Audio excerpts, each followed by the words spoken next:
ለምንድነው ብዙ ትዳሮች የሚፈተኑት? ብዙ ጮኞች ጀምረው የሚያቋርጡት፣ ሞክረው የሚፎርሹት፣ ተሰነካክለው የሚቀሩት፣ ወንድ የሚጠሉ ሴት የሚጠሉት፣ አታሳይኝ የሚሉት ለምንድነው?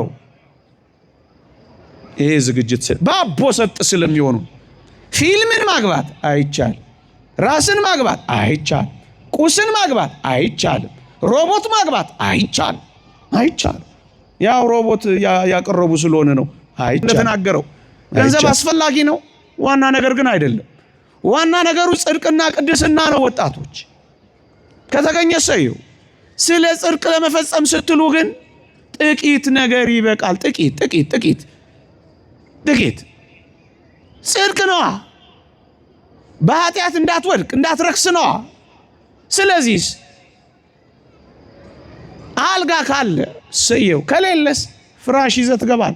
ምን ግፈኛ ነህ እንዳትለኝ፣ ግን እሱ ነው የሚሻል። ስለዚህ አንድ የታወቁ አባት መምህራችን ነበሩ፣ ሊቀ ጠበብት አረጋወይንን። አንድ ቀን ጠየቅናቸው በሰንበት ትምህርት ቤት፣ መቼ ነው እጮኛ መያዝ ያለብን ብለን ጠየቅናቸው። ምን ብለው መለሱልን?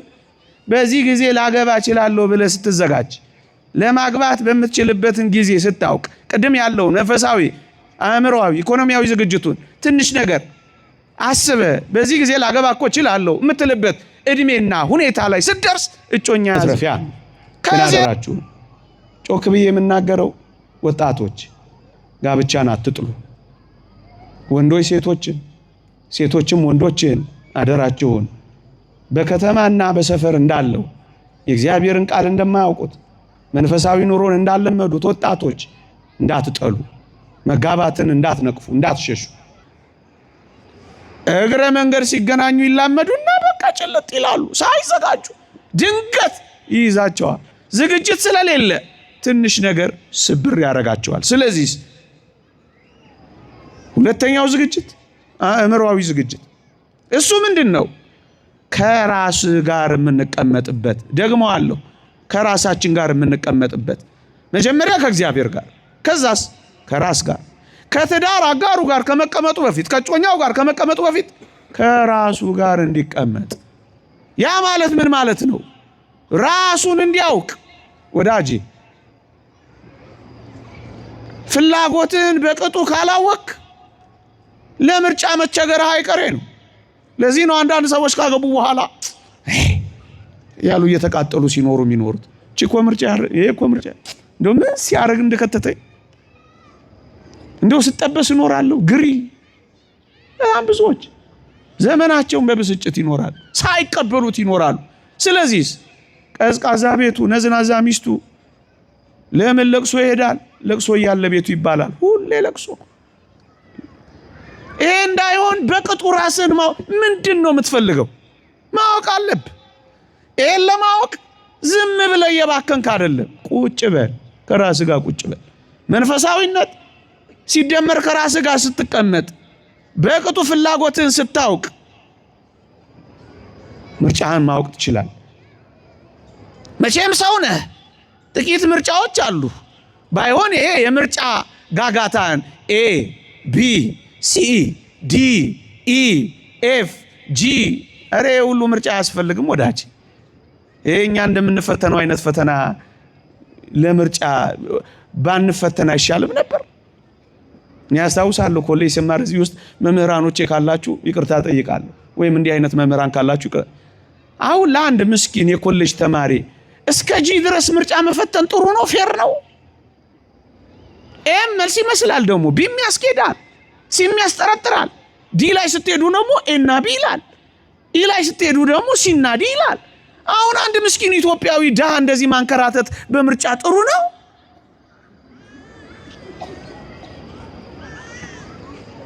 አንተም ወጣት ሆይ ራስን ካላወቅ በጎዳና የወጣው ሁሉ ያንተ እንድትሆን ተመኝተ መከራን ስትበላ መኖር እድሜው ሜዳ። ስለዚህ ቁጭ በል። ይሄ ምን ይመለከታል? ፍላጎትህን ትለያለህ፣ ደካማ ጎኖችህን ታውቃለህ፣ ጥንካሬዎችን ታስቀጥላለህ፣ ደካማውን ታሻሽላለህ። ይሄ በአጠቃላይ በጣም ጥሩ ነገር የሚሰጥህ ለምንድን ነው ማግባት የፈለኩት ብለውን የመለስክለት ነው። ብዙዎች ለምን እንደሚሆን አያውቁ። በተለይ አንዳንዶች ሁላችንንም አይመለከትም። ጓደኞቻችን እጮኛ ሲይዙ እሷም አይዛ እሱም አይዛ ዝም ብሎ ብቸኛ መሆን ነው ሳያቸዋለሁ። ከዛስ ምንም ዓላማ የለም እኮ ለምን እንደያዙ አውቁት። ከዛስ ፉክክር ይሆናል። ትከሻ ለትከሻ መለካካት ለማሳየት ይሆናል። ፎቶ እየተነሱ ለመለጣጠፍ ይሆናል። ለማስቀናት ይሆን እኔም አለሁበት አይሆንም። ለምንድን ነው የፈለኩት? ለጽድቅ፣ ለቅድስና፣ ለመንግስተ ሰማያት ጉዞ፣ ለህይወት መንገዴ ማቅኛ ነው ወይ? ወጣት ኦርቶዶክሳዊ ይህን ያስባል። እድሜ ስለገፋ አይደለም። ብቸኝነት ስላለ አይደለም። እናቴ ስለጨቀጨቀችኝ አይደለም። አስቤዛ ስለበዛ አጋር ስላስፈለገኝ አክሲዮን ሼር አይደለም። የጽድቅ ህይወት። ስለዚህ ጋብቻ ለምን እንደፈለገ አጥርቶ ማወቅ አለበት። ስለዚህ ከራሱ ጋር ይቀመጣል። እንደባከነ እንደገባ ከዛ ሲባክን ይኖራል፣ ሲጣላ ይኖራል፣ ሲጨቃጨቅ ይኖራል። እቺ ዶሮ አየችኝ ማኩረፍ ነው እንዳይሆን ቁጭ ይላል። የተወደድክ ኦርቶዶክሳዊ ክርስቲያን ሆይ መቼም ማናችን ጥሩ ሰው ለማግኘት ነው የምንፈልገው። ጥሩ የትዳር አጋር፣ ጥሩ እጮኛ። እንደ አንዳንዶች ብትችል ሁሉንም ነገር እሺ የምትል መሬት ቻይ ማትለማ ማትሰማ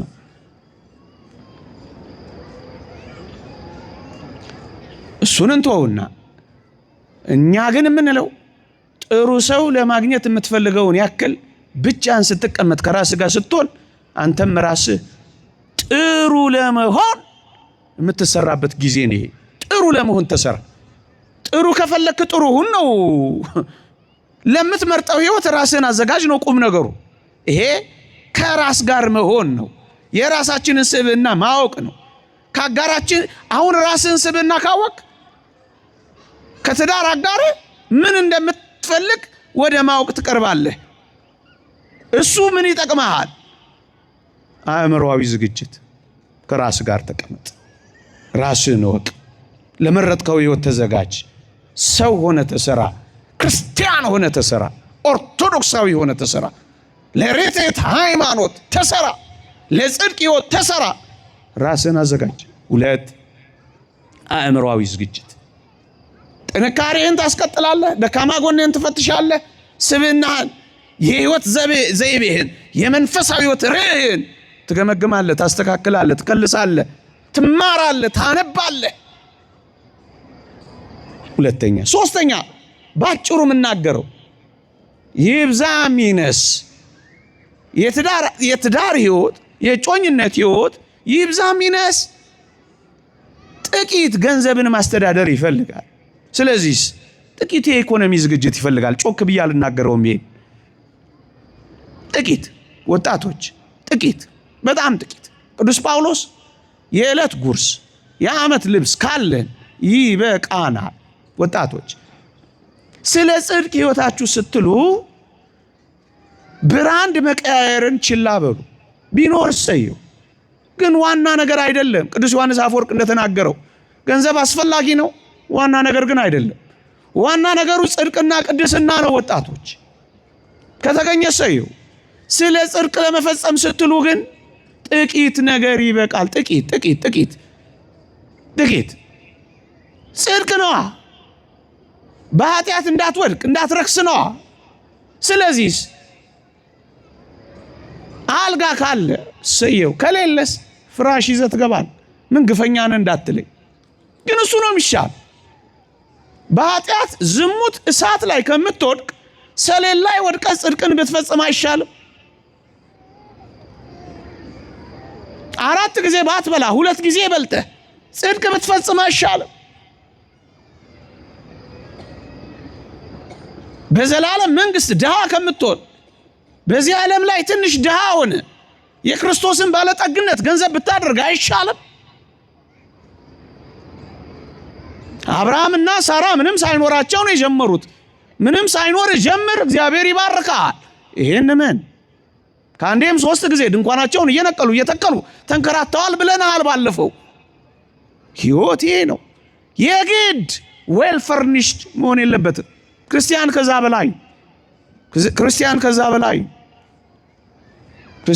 በላይ ጥቂት፣ በጣም ጥቂት ይበቃናል። ከዛስ ለፍተህ ጥረህ ግረህ እግዚአብሔር ይባርክልሃል። ሁለተኛ በጣም ጥቂት ማትረፍንም አውቃለሁ መጉደልንም ተምሬአለሁ፣ ኑሮዬ ይበቃኛል ማለት ማትረፊያ ነው ያለው ቅዱስ ጳውሎስ። ስለዚህ ነው ይበቃ ጥቂት፣ በጣም ጥቂት። ስለዚህ አትጨነቁ። እግዚአብሔር የገባልን ቃል ኪዳን እውነት ነው። ወጣቶች አትጨነቁ። ንጽህናችሁን ለመጠበቅ ስትሉ ግልጽ እውነት እንነጋገር። እግዚአብሔር ባለበት ጎመን ወጥ መብላት ይሻላል ኃጢአት ባለበት ፍሪዳ ከማረድ የተባለው እኮ ለዚህ ነው። ግድ የላችሁም። ስለ ጽድቅ ስትሉ ጥቂት ነገር መስዋዕት ካረጋችሁ ሰማዕታት ትሆናላችሁ። ሰማዕታተ ረሃብ ትሆናላችሁ። ስለ ጽድቅ ነው። ሰማዕታተ ረሃብ የሚባሉ አሉ። እንደሱ ትሆናላችሁ። አክሊል ታገኛላችሁ። ንጽህናችሁን ጠብቃላችሁ። አትፍሩ። በስጋችሁ የሚሆነውን መጎስቆል የነፍሳችሁን ውበት ያመጣል። አጓጉል ማበረታቻ እየሰጧችሁ እንዳይመስላችሁ። እውነት ስለ ጽድቅ እውነት ነው። ዝግጅት መንፈሳዊ አእምሮአዊ ጥቂት ልጅ በውለድን እንዳይከለክል ጥቂት ዝግጅት። እስከዛ ግን በርትተህ ተማር፣ ስራ። ኃጢአት አይሁን እንጂ ስራ፣ በደል አይሁን እንጂ ስሪ። በቃ የምን መልፈስፈስ? ጠንክሮ መስራት፣ ጠንክሮ ማጥናት፣ ጠንክሮ መማር። ራዕይ ያለው ሰው ይዘጋጃል። 24 ሰዓት አለ። 2 ቦታ መስራት ትችላላችሁ። የሚሰሩ እናውቃለን። ጥቂት ነገር ካላችሁ ሳትሸበሩ ተራሮች ወደ ባህር ልብ ቢገቡ ልቤ አይፈራም እያላችሁ ዓለም ኑሮን የሚያስወድደው ለምን እንደሆነ እናውቃለን። እንዳታገቡ፣ የተረጋጋ ኑሮ እንዳይኖራችሁ፣ ምስቅልቅል እንዲል ነው ዓለም። አርክ ኦፍ ክራይሲስ የቀውስ መክበብ እንዲፈጠር ነው። ይሄ ሆን ተብሎ ነው። ዝርዝር አለው። ግን እኛ መጨከን አለብን። ክርስቲያኖች መጨከን አለብን። ጨክነን እግዚአብሔር እስኪ ሳያኖር አያለሁ ብላችሁ መፎከር አለባችሁ። የሚያኖረኝ እግዚአብሔር ነው ማለት አለባችሁ። ያገቡት ሁሉ ኖሯቸው መሰላችሁ? አይደለም። ወጣቶች አይዟችሁ፣ ባዶ ገብተው ሞልተው ይወጡ አሉ። አላያችሁም? ትልልቅ ቢሊዮነርስ የሚያወሩት ምንም ሳይኖር እግዚአብሔርን ማመን። መኖሪያ የዘላለም አምላክ ነው። የዘላለም ክንዶች ከበታች አሉ። እመኑት። ሶስተኛ ጨርሻለሁ። አንድ ጥቂት ደቂቃዎች ብቻ እጠቀማለሁ። ነገሩ እንዳልኳችሁ ሰፊ ነው። እኔ ግን ጥቂት 1-2 ነጥቦችን ብቻ አንስቼ አበቃለሁ። የኔታ እንዳሉት ልጠይቃችሁ አላችሁ? አሁን አስፈለገኝ መኖራችሁ። እኔ መብራት ስለበራብኝ እናንተን አላይም። ሃይማኖተኛ ስለሆነን ነው እናንተን እኮ የምናስተምረው። ትኑሩ አትኑሩ ትታችሁኝ የሄዳችሁ ቢሆን እኮ በቃ እነዚህ ለተደረደሩት ለማይሰሙኝ ካሜራዎች እኮ ነው ማወራ። ግን አላችሁ? ሃይማኖተኛ ጨለማ ውስጥ የምናስተምረው አምነን ሰሚ ያለ ብለን አላችሁ? ልዋስና ልጠይቃችሁ ዛሬ አላችሁ? የለንም ብትሉኝ ግን ምን ሊውጠኝ ነው? እግዚአብሔር ይጠብቀኝ። ድፍረት ይፈልጋል አይደለ? ሰሚ በሌለበት መናገር እኮ ሃይማኖት። ሶስተኛ አሁን እየገባኝ ነው። ዓላማው ገብቶኛል። ጽድቅ ነው። ፈቃዱን እንዴት እንደማውቅ ተረድቶኛል። እንዴት ልዘጋጅ እንደሚገባም ጥቂት ጥቆማዎች አግኝቻለሁ። በቂ አይደለም። ሶስተኛው እሺ መቼ ጮኛ ሊያዝ መቼ እና እንዴት ላርገው? ጊዜውን እንዴት ላርገው? ይሄ በጣም አስፈላጊ ነጥብ ነው። አንደኛ ወጣቶች የጮኝነት ህይወት ዓላማ መረዳት ያስፈልጋል። እሱ ምንድነው? አንዳችን ለሌላችን የሚመቹ የትዳር አጋር መሆናችንን የምናጤንበት ጊዜ ነው እንጂ የተጋባንበት ጊዜ አይደለም። ፊሽካ አልተነፋም ብለዋል የኔታ እሸቱ። እውነታቸውን ነው። ፊሽካ የተነፋበት አይደለም። እየሰማችሁ ነው። አንዳንዱ ፊሽካ የተነፋ ነው ይመስለው ተንበርክኮ ቀለበት ሲያጠልቃ በቃ አይደለም። እንደዚህ የለም፣ እንደዚህ የለም። ፊሽካ አልተነፋ። እየሰማችሁ ነው። ይሄ ጊዜ የጮኝነት ጊዜ አንዳችን ለሌላችን የሚመች የትዳር አጋር መሆናችንን የምናይበት የምናጤንበት ጊዜ። ሁለተኛው ብንጋባ እኔና የጮኛዬ ብንጋባ ክርስቲያናዊ የሆነውን የትዳር ዓላማ ያሳካ ትዳር ሊኖረን ይችላል ወይ ብለን የምናጤንበት ጊዜ ነው። ይሄ ከተዋወቁበት በፍቅር ከተዋደዱበት እስከሚጋቡበት ቀን ያለውን ነው የጮኝነት ጊዜ የምትለው ቤተክርስቲያን። አታውቁትም ብዬ አይደል ከኔ ውጣ ብዬ። ይሄ ጊዜ ግን ማጠርም መርዘምም የለበትም ይላሉ አባቶቻችን። ማጠርም መርዘምም የለበትም። ለምን? በጣም ቢያጠር በቅጡ ላንተዋወቅ እንችላለን። እየሰማችሁ ነው። ወይም ልናውቃቸው የሚገቡ ጥልቅ ነገሮች በእርግጥ ሰው ተጠንቶ አያልቅ። እውነት ለመናገር ተጠንቶ ማያልቅ ፒኤችዲ ማይሰራለት ዩኒቨርሲቲ ቢኖር ሰው እውነት አሰብ ምን ነው አይታወቅ። ግን በህሊና በልቦና እንደሚታሰበው ጥቂት እንደ ሰው እንደምንመረምረው ለማለት ነው። ቢያጥር በቅጡ ስለዚህ ሳላውቀው አግብቼ የሚል ስንት መከራ የሚበላ ሰው ብዙ ነው። ስለዚህ በቅጡ መተዋወቅ ሲያጥር ለመተዋወቅ እድል አይኖርም። እንኳን አይደለም ጸባዩን ጥርሱን እንኳን ለማየት እድል የሌለው ሰው አለ ሆስተር ብሎ የሚኖር። ስለዚህ በቅጡ ለማወቅ ጊዜ ያስፈልጋል። ይሄ የተካለበ ነገር እንደሱ ሆኖ እኮ ነው መከራ ፍቺ በፍቺ የሚሆን አይደል። በቅጡ ሰክኖ እፍ ብሎ ሳይሆን ሰክኖ አልበላ በደንብ እየበላን እየጠጣን ጸሎት እያደረገ ቤተ ክርስቲያን ይመጣል ያስቀድስ ቅዱሳት መጻሕፍትን እያነበብን ቀስ ብለን በምክረ ካህን እየተመራን ካጠረ በቅጡ ቢረዝም ደግሞ ለፈተና እንዳንጋለጥ። ስለዚህ እጅግ ማጠርም እጅግ መርዘምም የለበትም ያሉት ሊቃውንት ነው። ፍትሐ ነገሥት መፍትሄ ይሰጠናል። ላንብብላችሁ። ሚስት አጭቶ የሰርጉን ቀን ያልወሰነ ሰው በአገር ያለ ቢሆን ቀጠሮ እስከ 2 ዓመት ይሁን፣ ወደ ሩቅ አገር የሄደ ቢሆን 3 ዓመት ይሁን፣ በታወቀ ምክንያት ቢሆን እንደ ሕመም እንደ ዕዳ ቢሆን 4 ዓመት ይሁን ይላሉ። መጽሐፍ ቅዱስ ማግባት ወደሚገባው ዕድሜ በደረሰ ጊዜ ይላል። እንደው ዝም ብሎ ከ3ኛ ከ4ኛ እንደው መጀመርም ደጋ ማግባት ወደሚገባው ዕድሜ በደረሰ ጊዜ የሚለው መጽሐፍ ቅዱስ ለዚህ አንድ የታወቁ አባት መምህራችን ነበሩ። ሊቀ ጠበብት አረጋወይንን አንድ ቀን ጠየቅናቸው በሰንበት ትምህርት ቤት። መቼ ነው እጮኛ መያዝ ያለብን ብለን ጠየቅናቸው። ምን ብለው መለሱልን? በዚህ ጊዜ ላገባ እችላለሁ ብለህ ስትዘጋጅ፣ ለማግባት በምትችልበትን ጊዜ ስታውቅ፣ ቅድም ያለው መንፈሳዊ፣ አእምሮአዊ፣ ኢኮኖሚያዊ ዝግጅቱን ትንሽ ነገር አስበ በዚህ ጊዜ ላገባ እኮ እችላለሁ የምትልበት እድሜና ሁኔታ ላይ ስትደርስ እጮኛ ያዝ። ከዜሮ ከሆነ ግን መከራ ትበላል። በጣም ብዙ ዓመት ይሆንና ለፈተና ትጋለጣል። ለጽድቅ ያልከውን ለኩነኔ ታደርገዋለህ፣ ትጠላላለህ። እግዚአብሔር በእጮኝነት እድሜ ጊዜ እንዳንፈጽመው የከለከለን እንድትፈጽመው ጊዜያቶች፣ ሁኔታዎች፣ መላመዶች፣ መነካካቶች ወደ ፈተናና ወደ ውድቀት ከዛስ ወደ መጠላላት ልቀጥል አይደል ነው። እናንተም ጠፋችሁ እንዴ? አለ ልብ ትንሽ ነው። እሺ ልቀጥል አይደል? እሺ እንዲህ አይነት ዘመናዊ ነገር ሲኖር ጥሩ ነው አይደለ? እግዚአብሔር ይስጥልን በእውነት ለብዙ ቦታ ማስተማሪያ።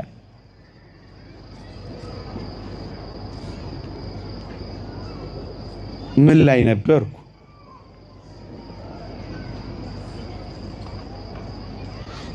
እሺ እናንተን መጠየቄ ሩቅ ነን ብዬ ነው አይደለ? አራተኛና የመጨረሻውን ነጥብ ላንሳ ሰዓት ስለሌለኝ። እሺ የሰማችሁኝ ነው።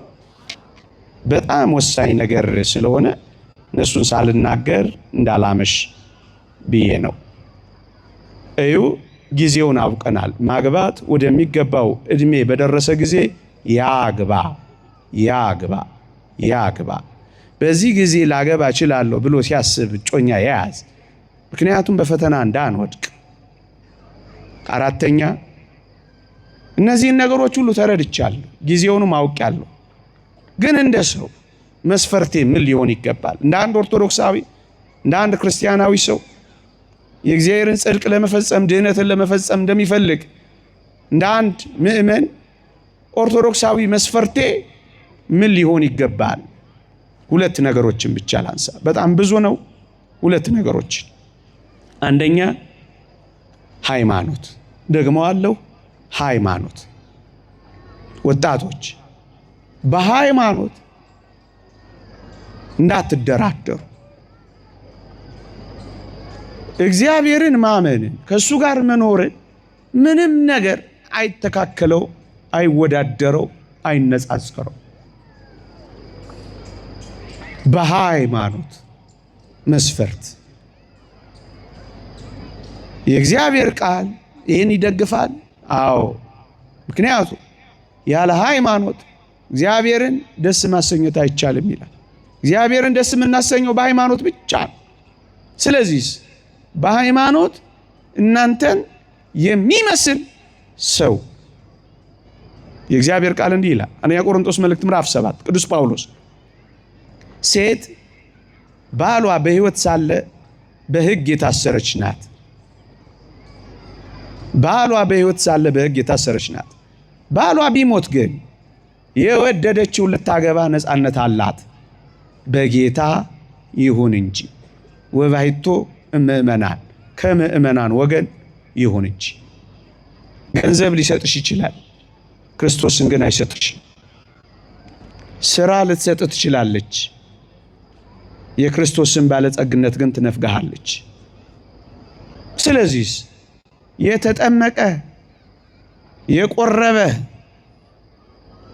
በመንፈስ ቅዱስ አረቦን መያዣ የታተመ የመንግሥተ ሰማያት ዜጋ የሆነ ለጽድቅ የሚያበቃሽን ለዘላለም ሕይወት የምታደርስን ምረጥ። የእግዚአብሔር ቃል ብርሃን ከጨለማ ጋር፣ ክርስቶስ ከቤልሆር ጋር፣ የእግዚአብሔር ታቦት ከጣዖት ጋር ምን መጋጠም አለው ይልና በማይመች አካሄድ አትጠመዱ የሚለው ለዚህ ነው።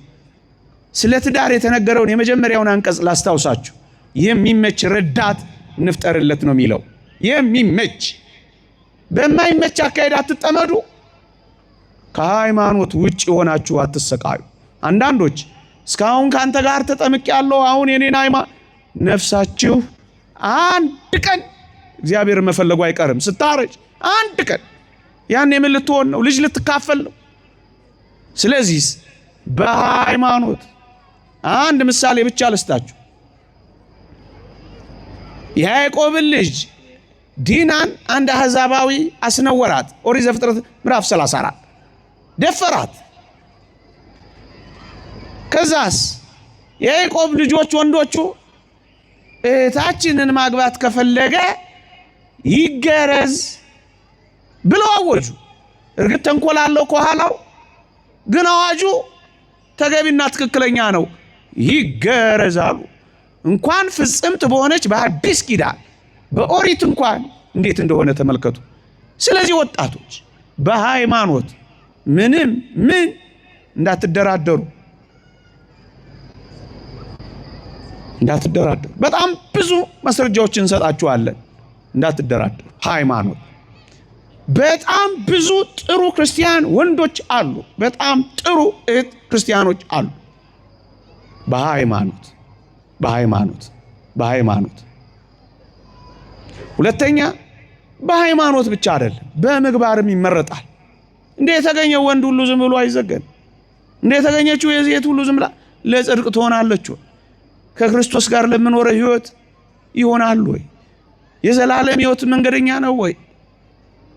መንግሥተ ሰማያት ታስገባኛለች ወይ? ጽድቅን ታወርሰኛለች ወይ? በምግባር የቀና ነው ወይ? ቅዱስ ዮሐንስ አፈወርቅ ከትዳር አጋራችሁ ማየት ያለባችሁ ንጽሐ ነፍስን፣ ፈሪሃ እግዚአብሔርን፣ ልባምነትን፣ መልካምነትን ነው ያለው። ለዚህ ነው እህቴ ሆይ አንተም ወንድሜ ሆይ እነዚህን ሶስቱ ነገሮች እንጂ ሌላ ነገር ምግባሯ ሌላው ቢኖር እሰየው፣ ዋና ነገር ግን አይደለም። ወገቧን ሳይሆን ልቧን ለእግዚአብሔር የቀረበ ልብ አላት ወይ ወዳጄ? ሀብቱን ሳይሆን መንፈሳዊ ጸጋውን እህቴ። ምግባር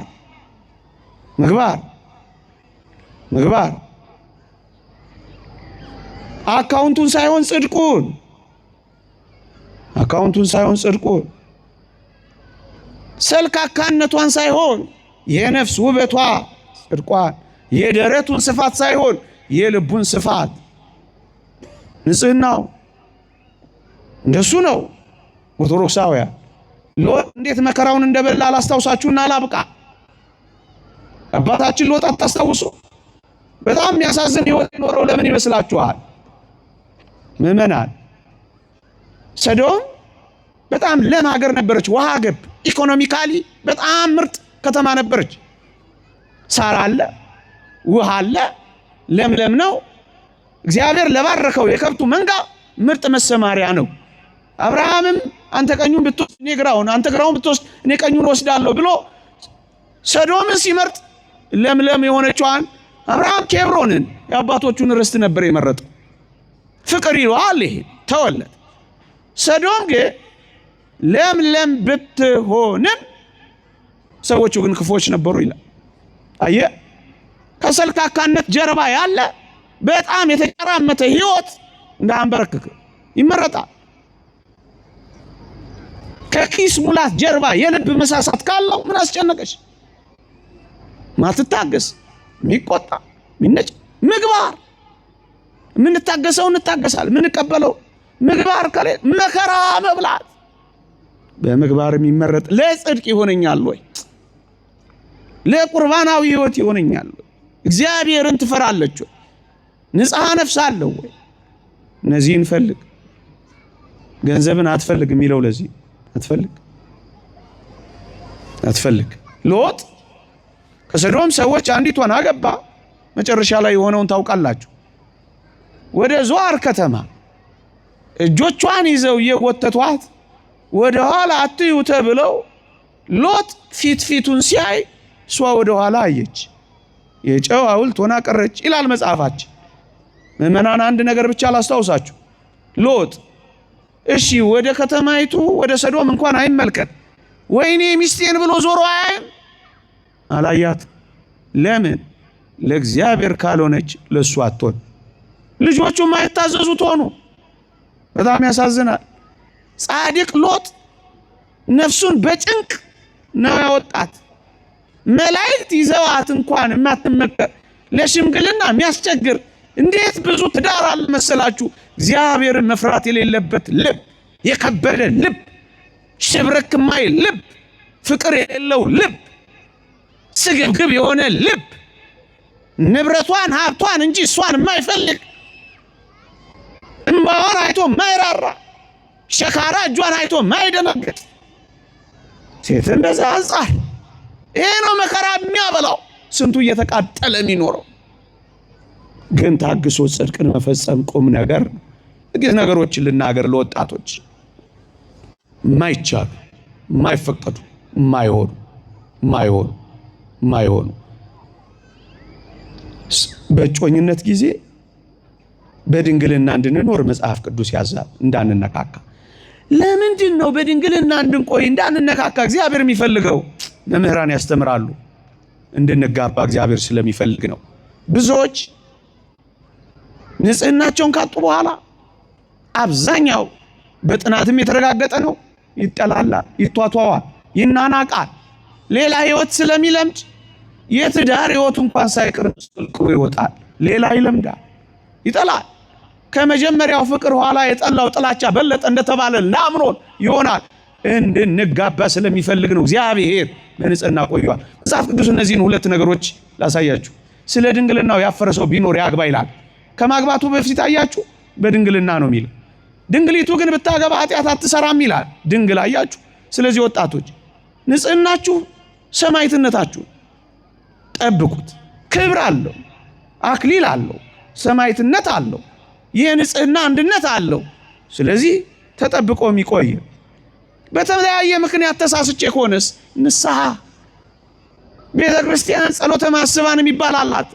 ጸልያ ታጋባችኋለች፣ እልል ትልላችኋለች። ግን እንቆይ መጽሐፍ ቅዱስ ይላል እናንተን እንደ አንዲት ንጽሕት ድንግል ለአንድ ወንድ ለክርስቶስ ላቀርብ አጭቻችኋለሁ። ሁለተኛ ቆሮንቶስ መልእክት ምዕራፍ 11 ቁጥር 3 እንደ ንጽሕት ድንግል አጭቻችኋለሁ። አየ መተጫጨት በንጽህና በድንግልና መሆኑን ነው የሚያሳየው። ስለዚህ ይሄን ሕይወት መጠበቅ በቻለት መታግለህም ቢሆን መጠበቅ፣ ከባቢ አየርህን ንጹህ ማድረግ፣ እንዳትሰናከል መጠበቅ፣ አጭር ቆይታ ብሪፍ ኢንተርቬንሽን እንዲኖር መጠበቅ፣ ቀኑ በራቀ ቁጥር ዘመን በረዘመ ቁጥር እንዳትወድቅ መጠበቅ። አንድ የንጽህና አንድነት። ሁለተኛው ጋብቻን በራሳችን እንድንፈጽም አልተፈቀደልን። ያ ማለት ከራሳችን ጋር ሩካቤ እንድንፈጽም አጸያፊ ነው። መጽሐፍ ቅዱስ ርኩሰት ነው፣ አጸያፊ ነው እያለ ጠቅሶታል። ይህ አይታስብ። ወጣቶች ከሰውነት ያወጣል፣ በጣም ከሰውነት ያወጣል። የዓለም ረክሷል። ይሄን ያበረታታል፣ ቁሳቁስ ሁሉ ያመርታል። ተጸየፉት ወጣቶች እንዳትሰሙት። የተስማ ድምፅ የትራይ ገጸ ለመነኩሴ ብቻ አይደለም። ይህንን ፊልምም ሐሳብም ምክርም የወንድሞች ልምድ እንዳትሰሙ። በዚህ ውስጥ የገባችሁ መፍትሄ አለው። ንስሐ፣ ሱባኤ፣ ስግደት፣ ጾም፣ እንባ መናፍስት ናቸው፣ ይርቃሉ። ግን አትስሙ፣ አይቻልም። ሰውነታችሁን ያጥበዋል፣ ሰው መሆናችሁ ያቆማል፣ ተፈጥሯዊ ስሜታችሁ ይጠፋል። ብዙ ወጣቶች ራሳቸውን የሚያጠፉት አንዱ ምክንያት ለዚህ ነው ይባላል። ያነበብኩት ጥናት አይቻልም። ፊልምን ማግባት አይቻልም። ራስን ማግባት አይቻልም። ቁስን ማግባት አይቻልም። ሮቦት ማግባት አይቻልም። ያው ሮቦት ያቀረቡ ስለሆነ ነው። አይቻልም።